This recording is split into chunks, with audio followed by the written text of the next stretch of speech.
Okay, so I got a pair of NikeiD cleats from NikeiD, obviously. My grandparents were in the States and I paid for them and from Canada, and my grandparents came back with them just today and I want to share them with you guys.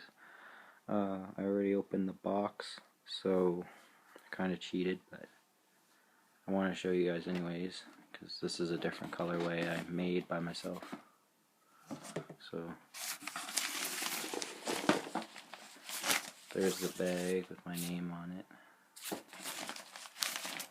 NikeiD, and here are the cleats. There they are.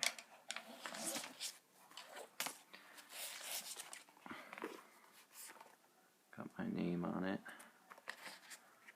I got the FG version. And they're dotted. It's got that new material that's on it. I don't know what it's called. The dimple thing. It's supposed to add more control.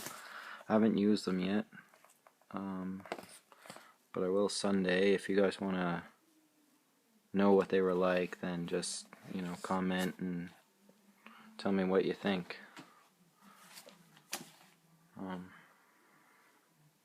So yeah, that's it. Comment, like, and subscribe for more videos. Thanks.